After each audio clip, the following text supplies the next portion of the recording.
დღეს გადაცემის პირველ ნაწილის სტუმარი გახლავთ ტრადიციულად სასამანჯავიძე ბატონსა დიდი მადლობა მობრძანდით და ისევ მინდა მეგობარ აგძე ვისაუბრო კიდევ ვიმეორებ რომ ეს იყო უკვე აბრევიატურა იმიტომ რომ სახელწოდება შეეცვალა ანუ მიიღეს კონგრესის ქვედა პალატამ ეს დოკუმენტი და უცებ შეეცვალა სახელი რომ ეს არის აქტი რომელიც ეხება საქართველოში ჩინეთის კომუნისტური პარტიის ირანის რეჟიმის და რუსეთის ფედერაციის შეკავლენების შეკავებას. და მე ჩავთვლი რომ ეს ანეკდოტია, რომ არა ესეთი სერიოზული უწყება ამერიკის შეერთებული შტატების საკანონმდებლო ერთ-ერთს რომ არ მიეღო და მანამდე საგარეო კომიტეტის ხდომაზე არ ყოფილიყო ეს განხილული მთელი სერიოზულობით მე არ ვიცი რა იმედი აქვს ან რა გათვლა არის ამითი ან აქტუარი ეჭვი რომ ჩვენ 3,700,000 ჰერაკლეები ვართ მამირანი არ ეცოდინება და ამიტომ ჰერაკლეს მოვიხმო მითოსიდან დანაწყვეტილი ამირანები ვართ და ამ სამ როგორ უნდა მოხდეს ეს გარდა ამისა რეგიონში მარტო ჩვენ ხომ არ ვართ არა სამხრეთ კავკასიაში აქ არის სომხეთი აზერბაიჯანი გარდა ამისა თურქეთი ხო უშუალოდ კავკასიური არ არის მაგრამ თქვა თურქეთიც და გაუგებარია ეს როგორ უნდა მოხდეს საქართველოს ტერიტორიას თუ გადავხედავთ მისი თქვა მასშტაბიდან გამომდინარე თუმცა რაოდენობრივ ხარისხს არ ნიშნავს ბუნებრივია მაგრამ ეს ის შემთხვევა როდესაც რაღაცა მხრივ ნიშნავს ხოლმე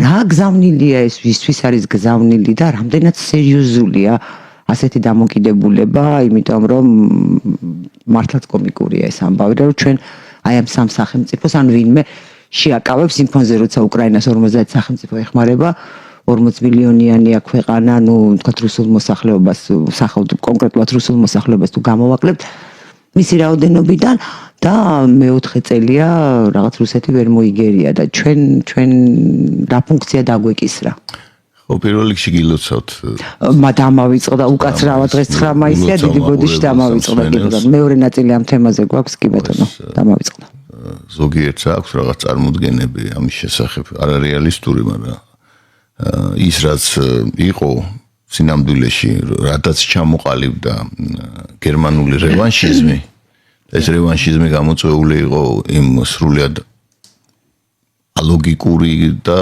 სადისტური მოპყრობით რომელიც პირველი მსოფლიო ომის შემდეგ გაატარა გამარჯვებულმა ანტანტის ქვეყნებმა აბსოლუტური ფაქტიურად გერმანელი ხალხის გენოციდი.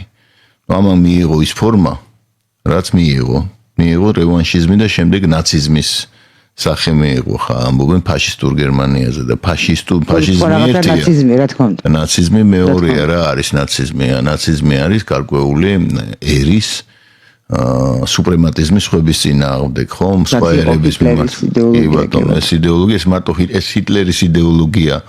სუძახიან, მაგრამ სინამდვილეში ეს იდეოლოგია უფრო მისი დასრულებული ფორმით საფრანგეთში და ბრიტანეთშია ჩამოყალიბებული, ანუ სისხლი და ასე შემდეგ რა, ასე ვთქვათ, უპირატესობა, ასე ვთქვათ, თეთრი რასის, არიული რასის სხვა ხალხებთან მიმართებაში და ამას თავისი ღრმა ფესვები აქვს ახლა ამაზე ჩვენ მეგონი ჩვენი გადაცემა ამას არ ეძღვნება ჩვენი გადაცემა ეძღვნება ამ შემთხვევაში პირველი ნაწილი ეძღვნება ამას და მეგობარი აქტის ესე ვთქვათ მნიშვნელობას ახლა შემთხვევით გავავლოთ პარალელი ეგრეთ წოდებული ამერიკული განსაკუთრებულობა exceptionalism ხო ანუ განსაკუთრებულობა ანუ ეს წარმოდგენა იმის შესახებ რომ მათ აქვთ თელსოფლიოს წინაშე მორალური უპირატესობა ხომ და არიან გასხივოსნებული სახლი გორაკზე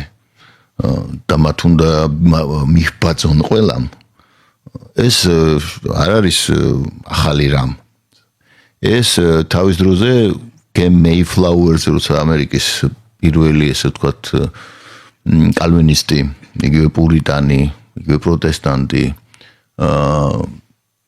მიგრანტები შეერთებულ შტატებში საუბრობდნენ სხვათა შორის იქ იყო ბევრი თანამედროვე ამერიკელი პრეზიდენტის ან ბევრი არა ამერიკელი პრეზიდენტების წინაპრები მაგალითად ბუშების ხო არის ეს ძალიან საინტერესო რამ არის ურჩევ მაყურებლებს და მსმენელს მოიძიოს ეს ინფორმაცია არ არის ძნელი, თანამედროვე პირობებში არსებობს საძიებო სისტემები, არსებობს ხელოვნური ინტელექტი, რას საუბრობდნენ, რომ მათ უნდათ შეექმნათ აი ესეთი სამაგალითო განსაკუთრებული სისტემა, თავისუფალი ევროპული, ასე ვთქვათ, გადმონაშთებისგან, ანუ იმ ტოდებრიობისგან, იმ რელიგიური დაუშვათ ფანატიზმისგან, ეს ანტიკათოლიკეები რომ ცნობისთვის და იქ ასეთი რამ არის, რომ უნდა დაამტკიცოს ადამიანმა და ერმაც და ამ შემთხვევაში საზოგადოებამ, რომ ის არის რჩეული სხვებისგან. რჩეულია, ანუ ახალი ისრაელია. ის ისრაელი ხომ და ის ახალი ისრაელია. და ის რო დაამტკიცოს რა როგორ არის გამორჩეული, ხომ ეს კალვინმა გამოიმუშავა ეს ესეთი თეზა, რომ ახლა ვინაიდან ახლა გაუგებრობას აღძრავდა და აღძრავს ისტორიულად ეს წინააღმდეგობა, რომელიც არსებობს რეალობასა, სადაც გაბატონებულია ურთიერთჭეჭმის კანონი, როგორც ცხოველთა, ისე მწერთა, ისე ბაქტერიათა და ასევე და უშუალოდ გეოპოლიტიკურ სამყაროებში, ხო? და როგორ თავსდება ეს სიყვარულის ცოდნის, ანუ ყოვლის ცოდნე, ყოვლის შემძლე და ყოვლის ყოვლადმოწყალე უფალთან, ხო? ეს წინააღმდეგობა გადალახა, ასე ვთქვათ, მართალია მე არ ვთვლი, რომ ეს გადალახულია, მაგრამ კალვინმა, ასე რომ ჩვენ უნდა დავამტკიცოთ, რომ რჩეულები ვართ და რჩეულები რომ ვართ, ეს ღმერთმა ჩვენთვის გაუგებარი ამ მოუხსნელი ნებით წინასწარ განსაზღვრა. ვინ იქნება რჩეული და ვინ წაწყმდება. აი ესე იყო და აქედან მოდის. და საინტერესო ინტერპრეტაცია წმინდა წერილის. კი ბატონო, ძალიან და წარმატება. რა არის? წარმატებულობა უნდა ეტყობოდეს ადამიანს იმ ცხოვრების იმ წესში, რომელიც ღვთისთვის სათნოა. მორჩილება, თავდაბლობა და ასევე საინტერესო პარალელია, რომ ის უნდა ადამიანი კი უნდა მოიხვეჭდეს სიმდიდრეს, მაგრამ არა ეგოისტურად და აუცილებლად უნდა გასცემდეს და პირად ცხოვრებაში ამას არ უნდა იყენებდეს გადაჭარბებული სიამოვნებებისთვის.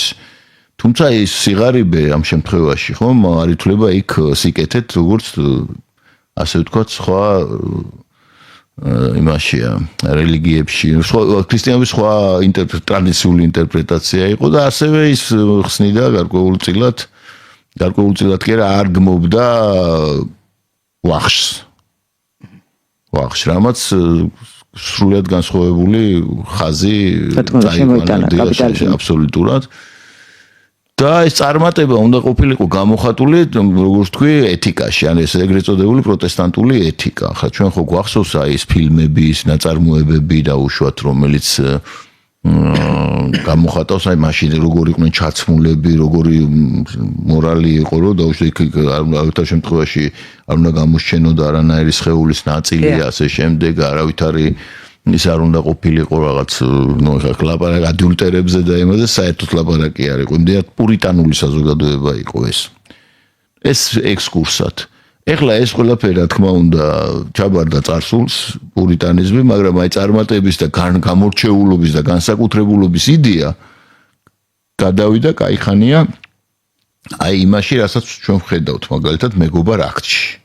ანუ ამ ადამიანებს საერთოდ აქვთ დედის ძესთან ერთად თუ ხელოვნურ საკვებთან ერთად შეწოვილი თავიანთი წარმოდგენა იმის შესახებ, რომ მათ შეუძლიათ უკარნახონ ყველაფერი სხვებს და არა მარტო უკარნახონ, არამედ ის რომ ისინი დგანან ყველა მორალზე მაღლა.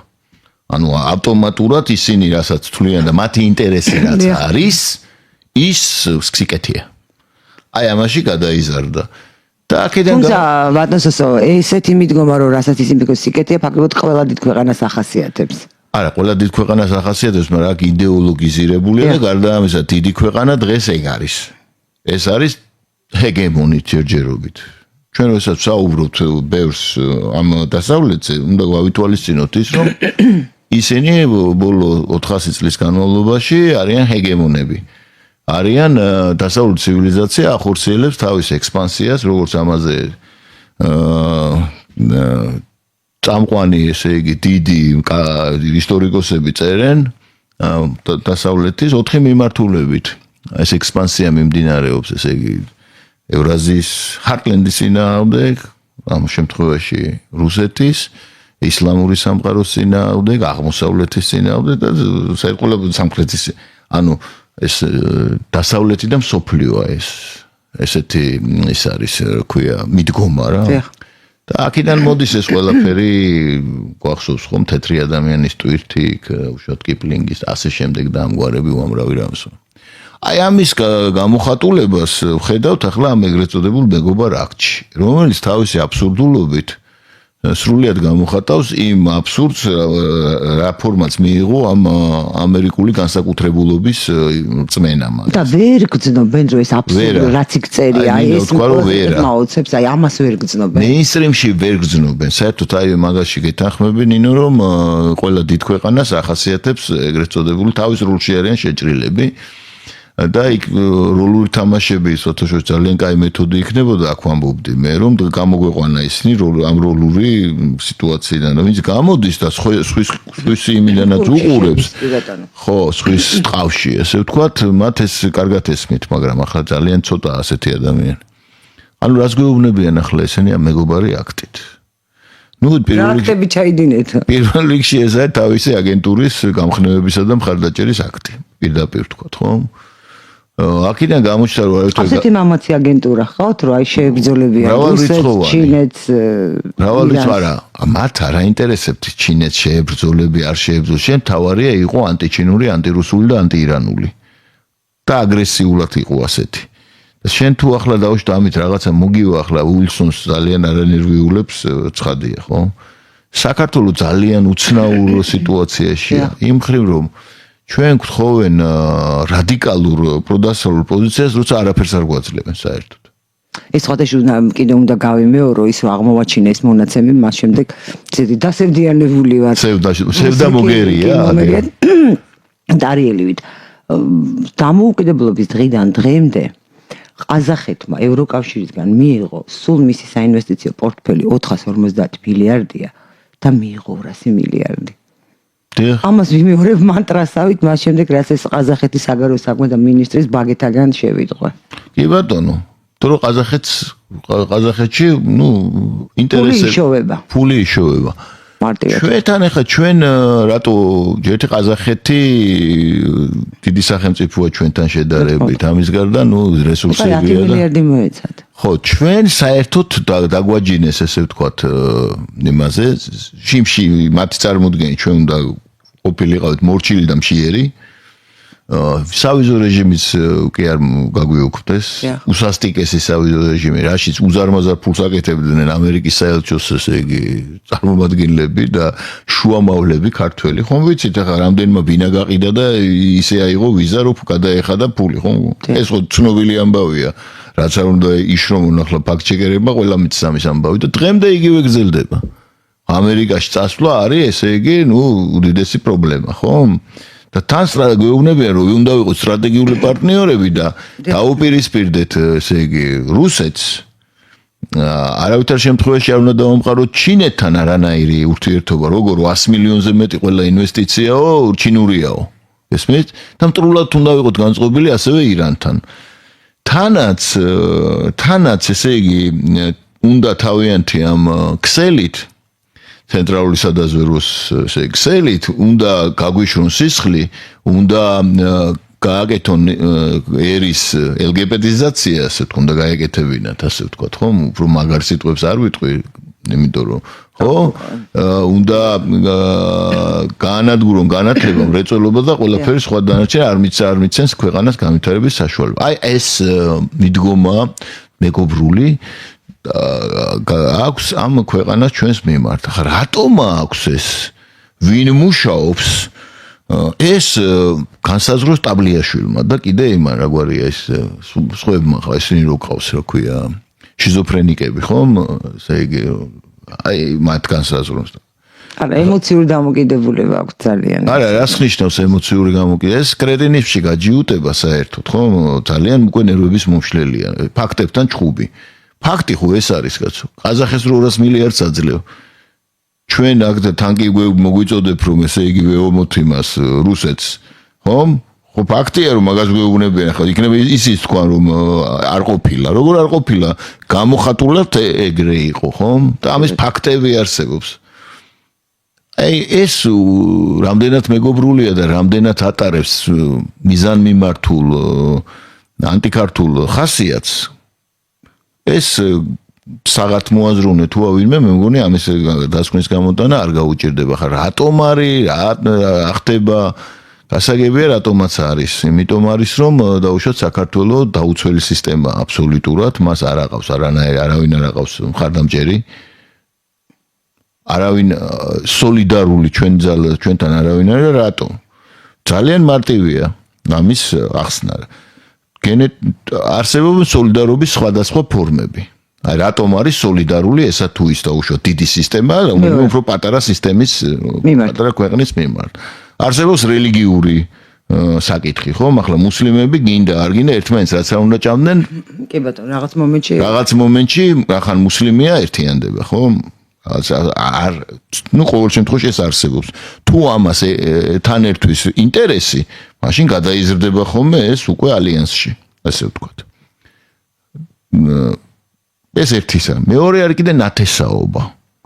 ნათესაობის ნათესაები არა ნათესაური ინდოევროპული არ თუ მეთქი კი ბატონო კი ესეც არის თუ ორივე და სამივე ერთად არის მაშინ ხედავთ კიდე გაცილებით მეტ აზერბაიჯანი თურქია კი აი მაგალითად სერბეთი რუსეთი ხო თან ისტორიული რემინისცე თუ ისტორიული ბელორუსია რუსეთი ხო თუ ისტორიული ისიც არის კიდე ამას ემატება საფუძველი ხო რა თქმა უნდა ეს უფრო კიდე უფრო მყარია ჩვენ ამ შემთხვევაში დავაკვირდეთ ვისთან გვაქვს აი ჩვენი კულტურული კოდის დიზაინი ესე რომ ვთქვათ ხო ვისთან რა კავშირშია არავისთან ხო ამ შემთხვევაში ჩვენი დაცვა იყო დაუშვათ თავის დროზე დაცვა რა იმ სამყაროს ნაწილი ვიყავით ხო სამყარო რაც ქვია მაგალითად რასაც ახლა დღეს ბიზანტიის იმპერიას ვეძახით ნუ იქ ერთი სისტემა იყო ეს სუვერენიტეტით ყველაფერი მაგრამ გავიხსენოთ ქართული ზუსტად ისევე იქცეოდა სხვადასხვა ბიზანტიის იმპერია როგორც რუსეთის იმპერია თუმცა უნდა გავიხსენოთ რომ ჩვენი კულტურული მემკვიდრეობის უდიდესი ნაწილი სად შეიქმნა და რა გავლენას ახდენდა და როგორ ნორმებით შენდებოდა აქ და რა ხდებოდა და ასე შემდეგ ხო ეხლა დაუშვით აღარ იყო ის სისტემა მოიშალა მთლიანად და ჩვენ ვიყავით სამსაუკუნოვანი ფაქტურად ტერორის ქვეშ ნუ კატასტროფის ქვეშ რომელსაც გამოიწვია ქართული ეთნოსის ნუ კატასტროფული შემცირება ხა ჩვენ გავიხსენოთ ის რომ მაგალითად იმპერიულ პერიოდში როცა საქართველოს დიდი ქვეყანა იყო ჩვენ ორჯერ მეტი ვიყავით თითქმის სხვადასხვა გათვლით ინგლისზე და საფრანგეთს ერთად აღებულზე მაგრამ ესეც რაღაცნაირად ალბათ ღვთისნება ჩვენ თუ გავყვებით ამ ქრისტიანულ ხაზს როდესაც არა ნუ ეს ხადია მაგრამ მცირდები და თუ შეიძლება ბატონსა და დიდი ბოდიში რეკლამის გამო მცირე ხნით უნდა შევწყვიტოთ და შემდეგ გავაგრძელოთ ჩვენ ძალიან საინტერესო ექსკურსი დაგველოდეთ მალე დავბრუნდებით საექსპერტო აზრი უცხოეთის სიახლეები ბოლო ხუთ შაბათს და პარასკევს 14 საათსა და 10 წუთზე რეალური აქცენტები ნინო ხაჩიძესთან ერთად გუნდევიკაჟი გამარჯვება ჩვენს თუმართან სასა მანჯავიძესა და ბატონსა რეკლამის გამო შეგაწყვეტეთ აი ამ ადგილას რომ შემდეგ ეს ბიზანტია ის წიაღი რომელშიც ჩვენ ვითარდებოდა რომ ჩვენი ბუნებრივი მოკავშირე იყო დაინგრა და შემდეგ დაიწყო პრობლემა მოკავშირე რა ახლა იმას თავისი იმპერია უნდა გაუყოთ ეს იმპერიული დაუშვათ და ესეთი ინტერესები და კულტურული ეს ერთმანეთთან წინააღმდეგობაშია წინააღმდეგობრივ ერთიანობაშია ისევე როგორც სხვა შემთხვევაში ახლა იქ ბულგარეთთან როგორი ომი ქონდა მაგრამ ეს არ ნიშნავს რომ დაუშვათ ბაჭკოვოს მონასტერი დავანგრილ რახან დაუშვათ ბასილი ბულგარ-რუსულმა და იქ რა 9000 ბულგარელს თვალები დათხარა ხო აი ეს ამდენ ფართოდ უნდა შევხედოთ ამ სიტუაციებს ხო ახლა მე ჩვენ ახლა გვინდა არ გვინდა იქ საშინელი ის იყო ხო ჩვენთან ვითარება როცა შიზოფრენიული ვითარება როცა ერთის მხრივ ჩვენ მეფეს ვეძახდით და უშუალოდ იმ საქართველოს ნაგლეჯებს ასე ვთქვათ რომელიც დარჩა და მეორე მხრივ ვალები იყვნენ, ანუ შახის დანიშნულება. ცნობიერება მაინც შეინახა რა. ცნობიერება როგორ არ შეინახა, აგერ არა ვარ. ხო, აი, ამან შეინახა, მიუხედავად იმისა, რომ ეს მართლაც ის იყო გაურება და არაადეკვატური იყო იმ ხრივ რეალობა სხვა იყო, ამან შეინახა ქართული ცნობიერება მაინც. ნუ ახლა ეგ როგორ შეინახა და რამდენად ნაყოფიერად იყო შენახული. ხო, მაგრამ ახლა ჩვენ ხო ვართ ქართველები და ცნობიერება გვაქვს ქართული, ესე იგი შეინახა. თუმცა ის შიზოფრენია შეინახა, რაც მოყვა ამ ისტორიულ ტრაგედიებს. კი ბატონო. ხო, მე იყო რუსეთის იმპერია, ხა რუსეთის იმპერია არ ვერ შეეცდებოდა და არ ცდილობდა დაუშვათ გენოციდს.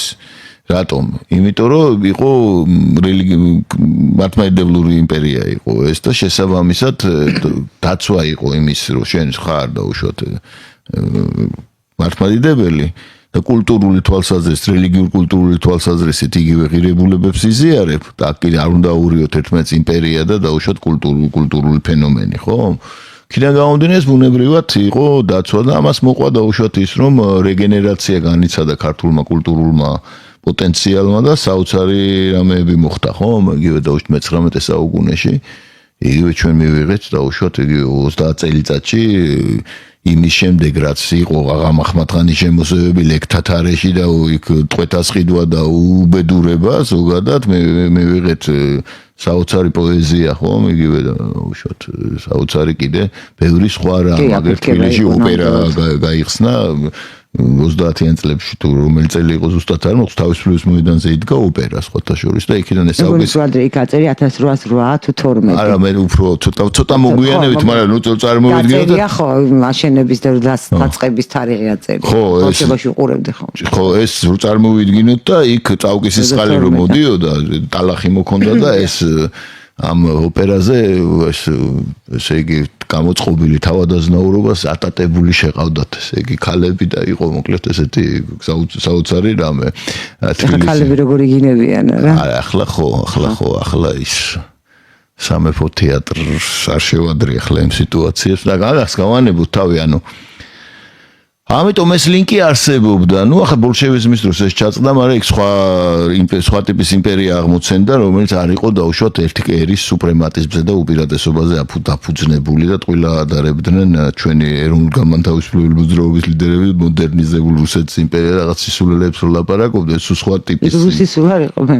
ხო, საერთოდ რა სასაცილო. იმპერიის თავისებურებაც ეს არის, ის ხარშავს ამ. ანუ ხო, რა თქმა უნდა და იქ ახლა რაზეა ლაპარაკი ქართველმა სტალინმა შექმნა იმპერია, ახლა ქართველი და ამ სტალინის ქართველობაზე სხვათა შორის იქის ძალები მუშაობენ სერიოზულად, რომ ეს ლინკი ჩაწყვიტონ, იმიტომ რომ ის ბარიერია გარკვეული ტიპის მტრობისთვის. ხო, და ბერიამ შექმნა მისი ის არა მარტო ატომური ისა რა ქვია ფარი არამედ მაგალითად ჰაერსაწინააღმდეგო სისტემა სწორედ ბერია ხელმძღვანელობდა, სხვათა შორის მისი შვილი და საერთოდ მთელი ინდუსტრიის მენეჯმენტი საბჭოთა კავშირის დროს, რასაც ბერია ახორციელებდა, სტრატეგიულ დაზვერვას და ინდუსტრიის მენეჯმენტს ერთდროულად, ნუ ერთნიშნულოვნად ანიჭებენ მას, ისინი სპეციალისტები, ვინც იკვლევს ისტორიას სერიოზულად, მე-20 საუკუნის ისტორიაში უდიდეს მენეჯერის სახელითაც ცნობილი ბერია. და დღეს სხვათა შორის საოცარი ისაა, რომ დღეს ტარდება პარადი აღლუმი მოსკოვში და ესე იგი კვლავ იგივე ტრენდში არიან პატუცემული რუსები, რომ არ ახსენებენ არც ისინი არ ახსენებენ. არც სტალინს ახსენებენ და არც ბერია. ხოდა ეს დაუბრუნდათ მათ, რომ ტრამპმა რო თქვა, რომ ჩვენ მოვიგეთ მეორე მსოფლიო ომიო. ხო, ეს ხო თავისთავად კომედია, როდესაც ესე იგი შენ პარადს ატარებ. თან ატარებ ზუსტად ის არის რეპლიკა იმ 51 წლის პარადის, რომლის იდეის და შესრულების და ორგანიზაციის ორგანიზატორი იყო პატუცემული ჩემი სეხნია, ესე იგი და მისი ბერია და ესენი ატარებენ და არც ახსენებენ კვლავ.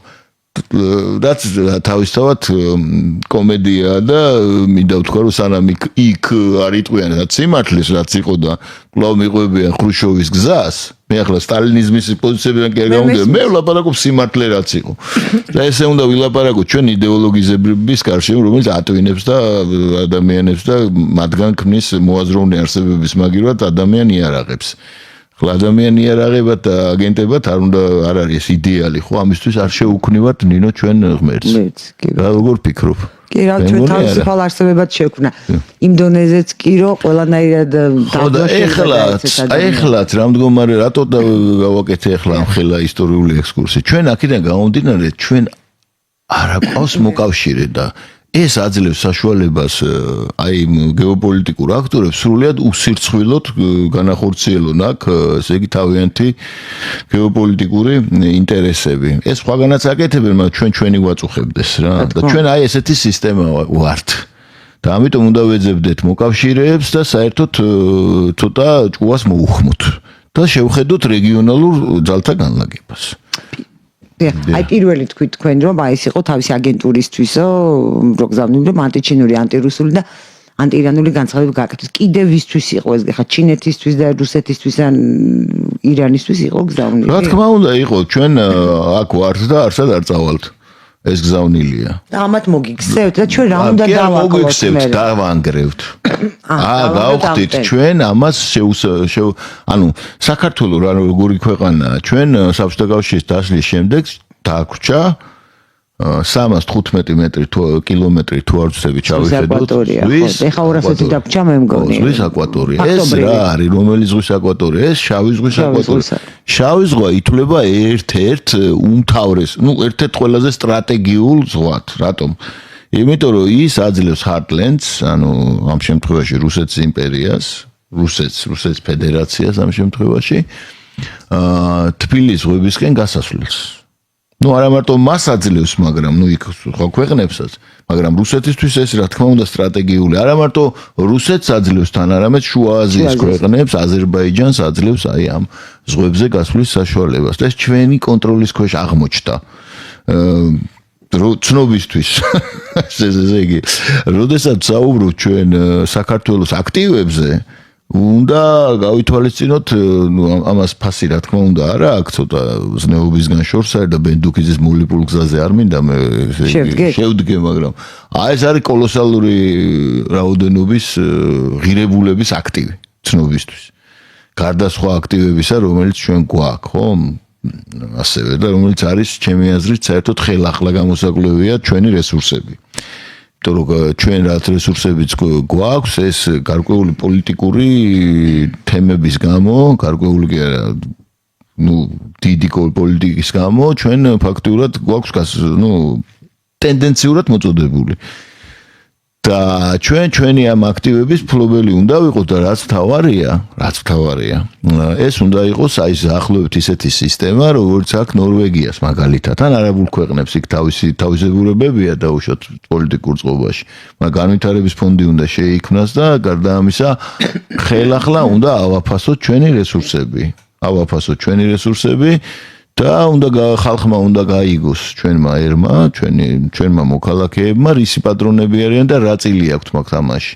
ეს განიმარტოს უნდა და თუ დაუშვათ ეს ასე არ ხდება, რატო არ ხდება, ის უნდა განიმარტოს, რომ არ გქონდეს ჩვენ ესეთი ფრაგმენტირებული და არაადეკვატური, ესე იგი, ნარატივების მეფობა ჩვენს ესე იგი მენტალურ ველში, ესე ვთქვათ.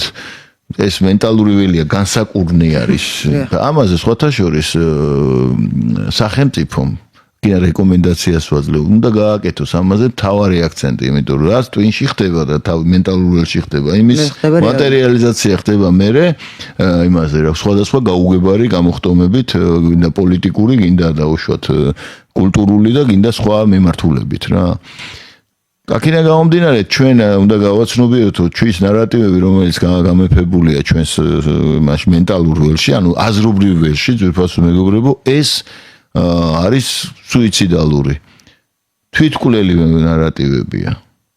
ანუ ეს წყენების კოლექციონირება და მე წყენების გადაყვანა გარკვეულ ესე იგი პოლიტიკურ სფეროში, მაგალითად ისტორიული ნარატივები დაუშვათ, სადაც არის სრულიად სუბიექტური და არანორმალური ესე იგი ინტერპრეტაცია ისტორიული მოვლენების და სხვა და სხვა, ეს არის ჩვენი ეროვნული უსაფრთხოების პრობლემები. აი უახლეს წარსული ავიღოთ ხომ რაც მოხდა. ეს რა იყო არაადეკვატურობის ზეიმი იყო ხომ? მე ახლა იმ ადამიანებს არ ვეხები და არ ვლანძღავდა უშუალოდ, მაგრამ ნუ ახლა ადეკვატური იყო იქ დგომა და ნატოს სახილი. ან ისინი ხელოვნური ინტელექტის მიერ დახატული, მანქანის მიერ დახატული ეს რო იყო ეს ქართული ზედის ანალოგი, რომ ეს ფერმძიმე ანუ ქალიღაც ევროკავშირის იმითი მუცელზე. კი, ეგ მაგის განშტოებაა. და ხოჯის მე ძალიან გამიხარდა რომ ამან არ იმუშავა. არ იმუშავა. ან ახლა ადეკვატური იყო დღეს ახლა დაუშვათ საზოგადოების ის ნაწილი, რომელიც ნუ ადეკვატურია. აი დღეს გამოქვეყნა მაგალითად გილოცავთ ევროპის დღეს, საქართველოს მთავრობა აწერია. დიახ. როდესაც ახლა ევროპა ამ შემთხვევაში განრისხებულია იმის გამო არ მიიწვიეს ვარშავაში და იმის გამო რომ შენ ვინაიდან უკრაინასთან ერთად მოვიაზრებოდი ჩვენ აი ამ ცეცხლოვანი რკალის საპატიო როლში. არა ვიდეზერტირეთ. ხო, არა. კი არ ვიდეზერტ, ხო მაგასაც ვილაპარაკოთ. ესე იგი, ამ დროს შენ და ხალხმა გაიგუეს და შენც რიტორიკა გაქვს ეგეთი, ნუ ამ შემთხვევაში ამბობ, მაგრამ არ აქვეყნებ იმას რაღაც, ამბობ რომ მაგ კადრები და არ აქვეყნებ.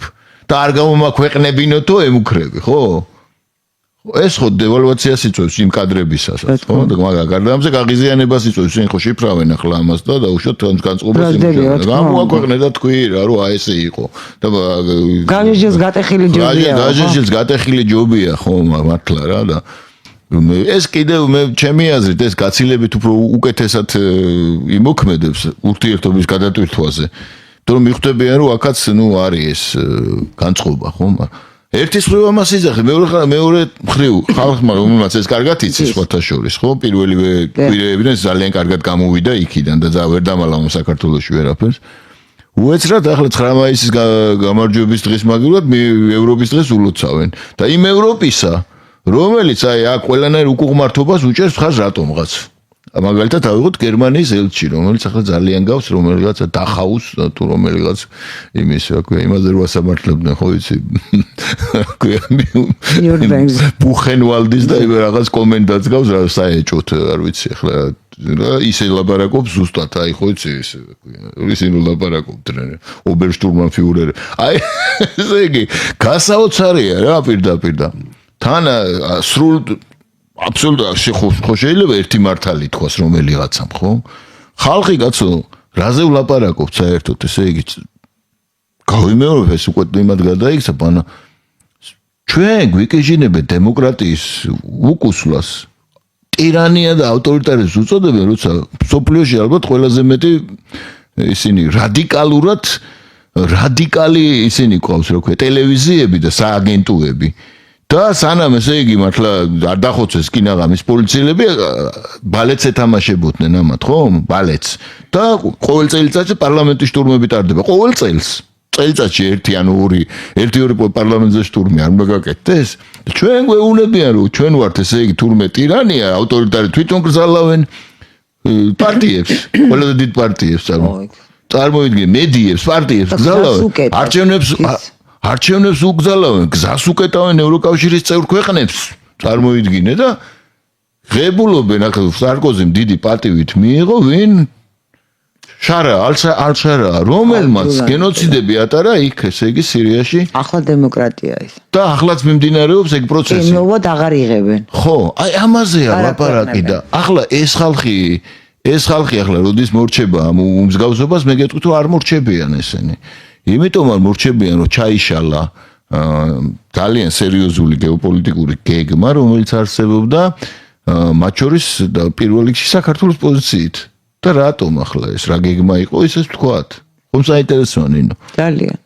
ვთქვათ ესეც რომ და ეს თუმცა მაინც ვერ დავაჯერებთ მანდ ნუ დაიჯერებენ კაცო ახლა ადამიანს აქვს უფლება იყოს რა თქმა უნდა არ დაიჯეროს დილად ვიტყვი მე ხო აღარ ვიტყვი იმ ტერმინებს მაგრამ აქვს უფლება იყოს ჯიუტი და არ დაიჯეროს და ეჩხუბოს ფაქტებს თუმცა ეს არ არის სასურველი თუმცა ბევრი არიან ასეთები რა განსაკუთრებით აი ჩარჩოებში რო აქვს თავი გაყოფილი აი ეს ადამიანები აბსოლუტურად შეუვალები არიან აი ჩარჩო მოიხსნან 8 ჯერ ჩაისუნთქონ ამოისუნთქონ რეკომენდაციას ვაძლევ და ცას შეხედონ მერცხლები რო დაფრინონ დილას და მერე შეიძლება ტვინი გაეხსნა ანუ რა ხდებოდა ახლა? ჩვენ ხო გვახსოვს რა სიტუაცია იყო, როდესაც დაიწყო ეს ოპერაცია, რომელსაც ტრამპმა, რომლის მიზეზები გასაგები იყო, ხო და ეს თვით ტრამპმა თქვა, რუბიომ თქვა.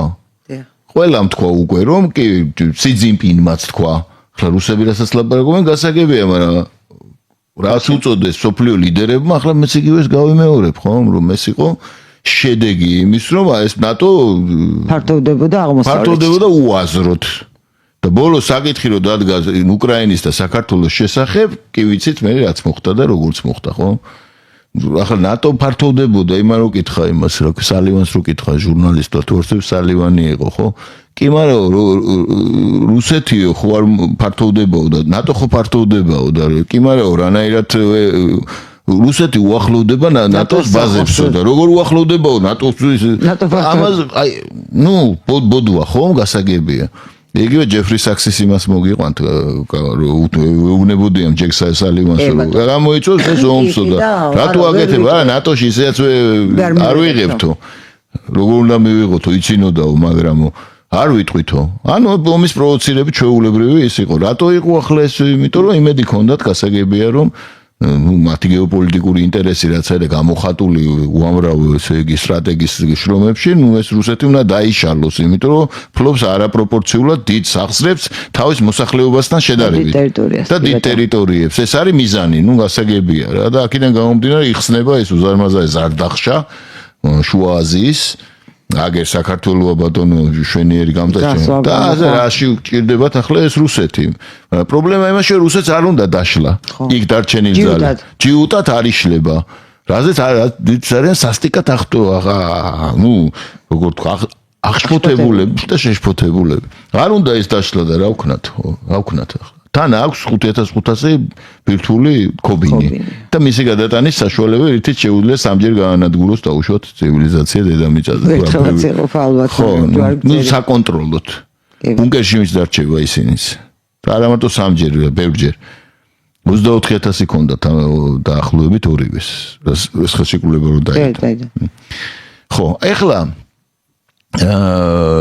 და რა იყო ახლა მიზანი? მიზანი იყო კონფლიქტის ინტერნაციონალ, ესე იგი რუსეთი შეიჭრა უკრაინაში ამიზესთან გამო სხვათა ერთდროულად უნდა მომხდარიყო ის იმ სურათის დახატვა რომ რუსეთი შეიჭრა არა მარტო უკრაინაში არაპროვოცირებულად ნარატივისთვის არამედ საქართველოშიც და ამ შემთხვევაში უკვე მათი ნარატივი გლობალური სამხრეთის მიმართ პოსტსაბჭოთა ქვეყნის თავრობების და ხალხების მიმართ იქნებოდა აბსოლუტურად შეუვალი, რომ აი რუსეთმა დაიწყო აგრესია საბჭოთა კავშირის აღდგენის.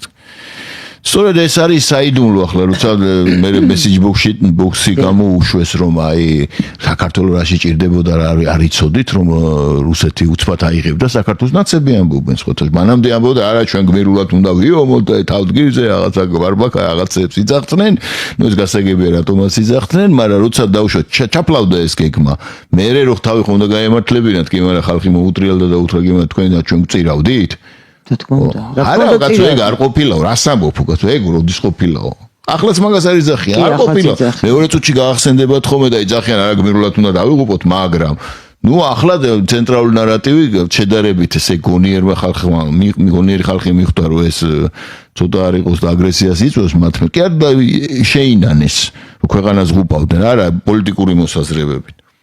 და რა ესე იგი რა ხდებოდა ამ შემთხვევაში ჩვენ ამ შემთხვევაში კი ბატონო ის ნარატივი რომ ჩვენ 50-70 წელს დაგეღუპებათ არა უშავს მე რა მოხდა აღვადგენთო ყველა დაინგრევითო მაგრამ ეგ არაფერიო ესეც ხო გახსოვს და რა მე უარი ითქვა რატო ეთქვა უარი იმიტომ ეთქვა რომ ამას კიდე ახლა აღარ გავაჟღერებ მართლა რა ხდებოდა მაგრამ ნუ მიხვდნენ ესენი რომ შავად არის საქმე იმიტომ რომ ახლა ეს მეორე მხარეც ხო იმუქრებოდა მარგარიტა სიმონიანის არ იყო პირდაპირ ტაქტიკურ იმუქრებოდა ჩვენ ვისაც არის ატომურ გესრითო კი ბატონო იმას ტყორცნით ახლა რო ესროლათ იმათ ეს ტაქტიკური არაღი მართლა და აქეთკენ მიდიოდა და არ დაუშლიდა ეს საერთოდ იქნებოდა არაჩვეულებრივი რამ რო აი ესე იგი რუსებმა ესროლეს საკარდემოკრატიულ საქართველოს მაშინ ვიქნებოდი. იღების ჩამოგლეჯა მაშინ იქნებოდა. ეს იქნებოდა, იმიტომ რომ ეს ხო და სხვა გამოსავალი სხვათა შორის იმათ ნაკლებად ექნებოდა. ანუ ჩვენ ვიყავით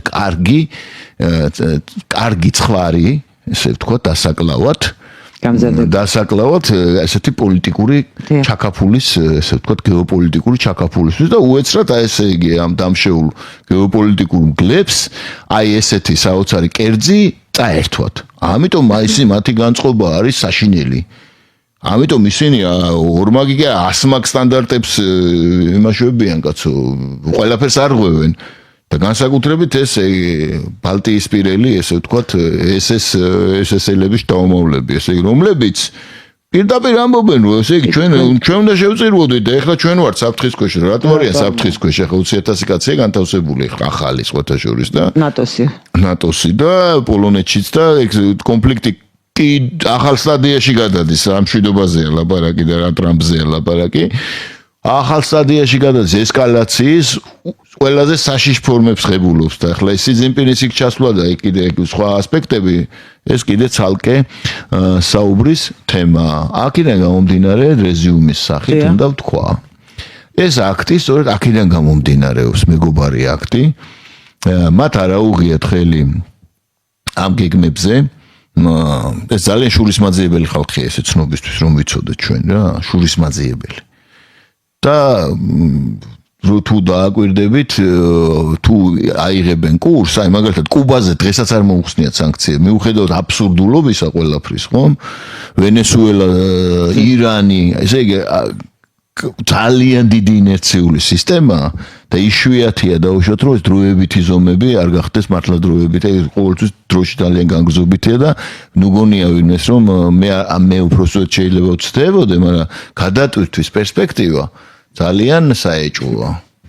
ამიტომ აქედან უნდა გამოვიტანოთ დასკვნები, რაც შეეხება ამერიკის საელჩოს უგვან მოქმედებას იმასთან დაკავშირებით იმ ბომბებთან დაკავშირებით, ეს ამის კიდევ ერთი ძალიან მყარი არგუმენტია, რა განწყობაა იქ, განწყობა.